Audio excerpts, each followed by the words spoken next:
A really important thing about Jungle Book is the voice casting. All of the voice talents are unique and superb and spot on, and they carry the story and they carry our affections. This was probably the first time that Disney used people like Phil Harris and Louis Prima and George Sanders, who'd been on TV and in movies, very high profile, visible figures, as opposed to radio stars like earlier. He did a little bit of that in Pinocchio. Cricket's the name. Jiminy Cricket. Hiring people who, at least as character actors, the audience would recognize. So when you get to something like The Jungle Book, I mean, it's kind of the farthest extension of this idea, because many of the voices, Phil Harris's voice, for example, is instantly recognizable. Who, me? Sure I am. George Sanders is pretty recognizable. I say. So here, the characters could be shaped around the voice. Walt actually cast Phil Harris as Baloo because Walt knew him socially. Well, Phil Harris was married to Alice Faye, and they used to go to parties. And one day he said, I want him to be Baloo. And this was a shocking thing. How could Phil Harris, you know, a Dixieland jazz musician, you know, wisecracking guy, the sidekick of Jack Benny, how could he be a Kipling character? Even Harris himself apparently, thought Walt was crazy. Like, what am I going to do? I don't do this. So I got up and I started to read this thing, and I got about about 2 or 3 lines, and I looked over at Wooly Wrightham, and I said, I can't do it. It just doesn't feel natural. You know, it ain't easy learning to be like me. They said, well, Phil, what do you suggest? I don't know what made me say it. I said, well, do you mind if I do it the way I would do it? And they said, go ahead and try it. I said, look, kid, you keep fooling around in here with these animals like that monkey will eat you. You get your roof knocked in. A lot of the things that are in the film are things that Harris came up with. No, the script writers or the storymen did not come up with. Harris would have improvised this right on the stage. And the animators suddenly had new life in the project. Ollie Johnson said to me that when Walt decided that Phil Harris was going to do the voice for Baloo, and they knew that they had a character that really worked, he said that was the turning point. That is one of the greatest characters that Disney Animation has ever done. And everybody knows somebody like that guy. There are people who breeze through life and just kind of enjoy themselves. I mean a doobie doobie doobie doobie doobie dee doo. And sometimes this actor is so identified with his voice that you might actually physically want to put something of that into the character. I mean, actually caricature the actor a little bit into the character. Ken Anderson used the visage of George Sanders for Shere Khan, and it really works wonderfully. Bravo, bravo. An extraordinary performance. And then Kaa, the snake, was Sterling Holloway, who was a veteran Disney voice. Walt said, Sterling can do the snake, and he'll do a great job. Great, great voice. Who had done so many. He'd done Mr. Stork in Dumbo. Which one of you ladies is expecting? And the voice of Winnie the Pooh. Oh, yes, I'm rumbly in my tumbly. His voice is magical and very special. Even before he was mentioned for Jungle Book, the animators would say, oh, no, not again, which was sort of the truth, but Walt said, why don't we try him? And I always believed in Walt. He had a good batting average.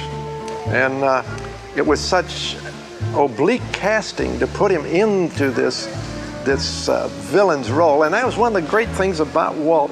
A villain didn't always have to be mean. A villain could be devious in what he was trying to do and yet be quite entertaining. I have my own subtle little ways. When you've got guys like Phil Harris, Baloo the Bear, Sterling Holloway is Kaa the Snake, or Sebastian Cabot is Bagheera the Panther. I mean, these guys had tremendous personality that came right through the celluloid onto the screen. The juxtaposition of Harris and Sebastian Cabot was very clearly defined the way the two of them acted it out. Cabot was marvelous as Bagheera, as Harris was marvelous as Baloo. I'd like to have a word with you. A word? You gonna talk some more? What's nice is Sebastian Cabot really kind of grounds it in that sort of real Kipling-esque world. And then, they went off on a tangent and did some of these things like Louis Prima, which just, on paper, it just sounds like it wouldn't work. It's just like, where are you going with this, Walt? and then you see it, and it's just magic. And old King Louis, that's me. We had the sequence in pencil, and he came in one time. He was like a little kid. He'd wiggle his feet up and down and just slap and laughed all the way through it. He loved it. Crazy. I was fortunate enough to be asked to be a voice of one of the vultures. Kid, we'd like to make you an honorary vulture.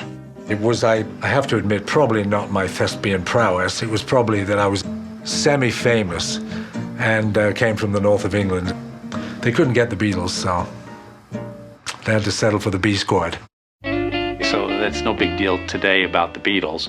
Then it was a really big deal. So it had a little extra for us when we watched it in the 60s. Today, that doesn't register, but the character does. Haven't you got a mother or a father? No. I ended up getting cast as Mowgli as a result of having done the voice of Christopher Robin in the first Winnie the Pooh short, Winnie the Pooh and the Honey Tree. There's only one thing we can do. Wait for you to get thin again. As I was finishing that show, actually, Jungle Book began production, and they had cast another young boy in the role of Mowgli, who was a 11-year-old or something at the time. And of course, as production progressed, the poor kid's voice changed. And as a result, they had to bring in someone whose voice they could reliably predict would last for the next couple of years. And my voice was appropriate, and my dad was the director, and somehow that probably helped, and they ended up using me. I'm all right. I'm a lot tougher than some people think. They always tried to get child voices for the children in the films. It has a veracity that helps the believability of the fantasy. Stick your nose out. Like this. That's right. The highlight of it all for me was I was in the middle of the session, and out of the corner of my eye, I look and I see a shadow of a figure that looks an awful lot like Walt Disney.